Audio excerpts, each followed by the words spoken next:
اللہم صلی علی محمد وعلی آل محمد کما صلیت علی ابراہیم وعلی آل ابراہیم انک حمید المجید۔ اللہم بارک علی محمد وعلی آل محمد کما بارکت علی ابراہیم وعلی آل ابراہیم انک حمید المجید۔ رسول پاک صلی اللہ علیہ وآلہ وسلم نے فرمایا، ہر چیز کی طہارت اور غسل ہوتا ہے، اور ایمان والوں کے دلوں کے زنگ سے طہارت مجھ پر درود پڑھنا ہے۔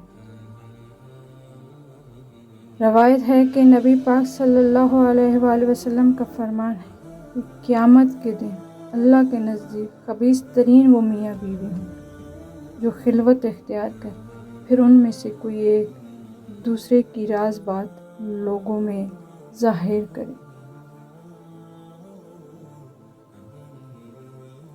جس نے ایک دفعہ شراب پی، اللہ اس کی 40 دن کی نمازیں قبول نہیں کرتا، اور اگر وہ توبہ کر لے تو اللہ اس کی توبہ قبول فرما لیتا ہے۔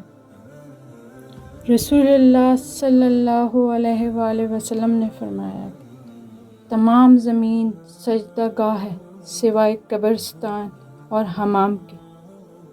بے شک قیامت کے دن درجہ اور مرتبہ کے لحاظ سے سب سے برا وہ آدمی ہوگا جس کے شر سے بچنے کے لیے لوگ اس سے کنارہ کشی کر لیں۔ مسلمان کو جو تھکاوٹ، تکلیف، دکھ یا پریشانی پہنچتی، حتیٰ کہ جو کانٹا بھی چبھتا ہے، تو اللہ اس کے بدلے میں اس کے گناہ مٹا دیتا ہے۔ ساری امت جنت میں جائے گی سوائے ان کے جنہوں نے انکار کیا۔ صحابہ نے عرض کیا، یا رسول اللہ، انکار کون کرے گا؟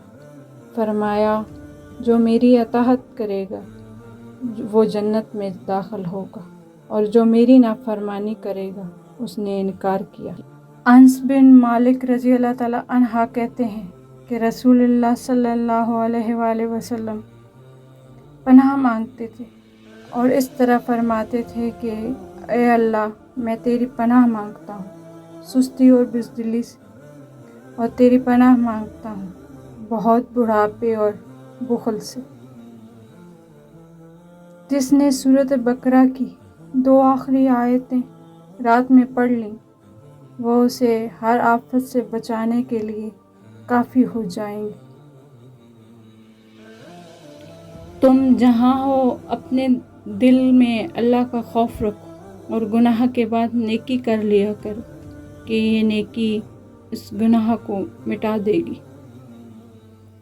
حضرت انس رضی اللہ تعالیٰ عنہ سے روایت ہے کہ حضرت محمد صلی اللہ علیہ وآلہ وسلم نے فرمایا، اگر ہو سکے تو ہمیشہ باوضو رہا کرو، کیونکہ ملک الموت جب کسی انسان کی روح وضو کی حالت میں نکالے تو اس کے لیے شہادت کا مرتبہ لکھا جاتا۔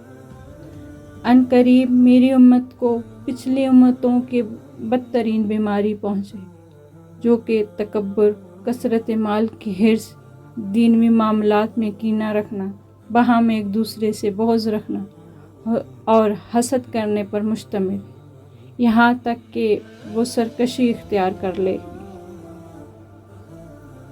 تم میں سے ہر ایک سیدھے ہاتھ سے کھائے اور سیدھے ہاتھ سے پیے اور سیدھے ہاتھ سے لے اور سیدھے ہاتھ سے دے، کیونکہ شیطان الٹے ہاتھ سے کھاتا ہے اور الٹے ہاتھ سے پیتا ہے اور الٹے ہاتھ سے دیتا ہے اور الٹے ہاتھ سے لیتا ہے۔ جو وضو کے بعد ایک مرتبہ سورۃ قدر پڑھے تو وہ صدیقین میں سے ہے، اور جو 2 مرتبہ پڑھے تو شہداء میں شمار کیا جاتا، اور جو 3 مرتبہ پڑھے گا تو اللہ عز و جل میدان حشر میں اسے اپنے انبیاء کے ساتھ رکھے گا۔ فرمان مصطفیٰ صلی اللہ علیہ وآلہ وسلم، اللہ عز و جل کے کچھ خاص بندے ایسے ہیں جنہیں وہ اپنی رحمت سے رزق عطا فرماتا ہے، زندگی میں حفظ و امان اور بعد وصال جنت عطا فرماتا ہے۔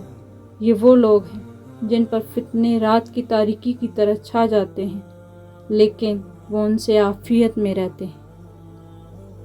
اللہ عز و جل کی محبوب ترین بندے وہ ہیں جو متقی و پرہیزگار اور ایسے گمنام ہیں کہ جب لوگوں میں موجود نہ ہوں تو انہیں تلاش نہ کیا جائے، اور اگر موجود ہوں تو پہچانا نہ جائے۔ یہی لوگ ہدایت کے امام اور علم کے چراغ ہیں۔ جو شخص نماز فجر باجماعت ادا کرے، پھر اپنی جگہ بیٹھ کر اللہ کا ذکر کرتا رہے یہاں تک کہ سورج طلوع ہو جائے، پھر 2 رکعت کی نماز پڑھے، تو اس کے لیے ایک مکمل حج و عمرہ کا ثواب ہوگا۔ جمعہ کے دن اور شب جمعہ میں مجھ پر کثرت سے درود بھیجا کرو، کیونکہ جو شخص ایسا کرے گا میں قیامت کے دن اس کے لیے گواہ اور سفارشی ہوں گا۔ جو شخص قرآن پاک دیکھ کر پڑھنے کا عادی ہوتا ہے، اللہ تعالیٰ اس کو اس کی آنکھوں سے فائدہ اٹھانے کا موقع دیتا ہے جب تک وہ دنیا میں رہے، یعنی اس کی آنکھوں کی بینائی موت تک باقی رہتی۔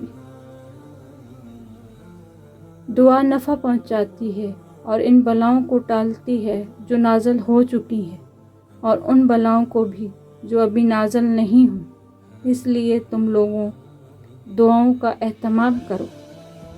رسول پاک صلی اللہ علیہ وآلہ وسلم نے فرمایا، جب سونے کے لیے بستر پر جاؤ تو آیت الکرسی پڑھ لیا کرو، اس کی وجہ سے اللہ تم پر ایک نگہبان فرشتہ مقرر کر دے گا اور شیطان صبح تک تمہارے قریب نہ آ سکے گا۔ اللہ تعالیٰ نے ایسے شخص کو اپنے عرش کے سائے میں جگہ دے گا جس نے تنہائی میں اللہ تعالیٰ کا ایسے ذکر کیا کہ اس کے آنسو جاری ہو گئے۔ یا اللہ، ہم سب کو رونے والی آنکھ عطا فرما۔ ہر دن صبح 2 فرشتے اترتے ہیں، ان میں سے ایک دعا کرتے ہوئے کہتا ہے، اے اللہ، خرچ کرنے والے کو بہتر بدل عطا فرما، اور دوسرا التجا کرتا ہے، اے اللہ، جو خرچ نہ کرے اس کا مال تلف فرما دے۔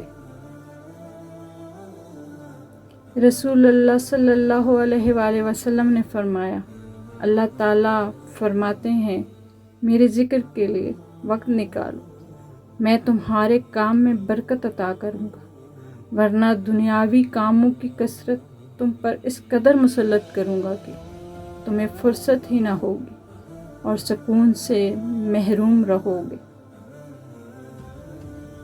اللہ کا ذکر کرتے رہا کرو، چاہے گھر میں ہو یا راستے میں، کیونکہ جس چیز کے سامنے اللہ کا ذکر کرو گے، چاہے وہ پتھر، پھول، درخت یا کچھ بھی ہو، قیامت کے دن گواہی دیں گی کہ یا اللہ، یہ تیرا بندہ تیرے ذکر میں مشغول رہتا تھا۔ اللہم صلی علی محمد وعلی آل محمد کما صلیت علی ابراہیم وعلی آل ابراہیم انک حمید مجید۔ اللہم بارک علی محمد وعلی آل محمد کما بارکت علی ابراہیم وعلی آل ابراہیم انک حمید مجید۔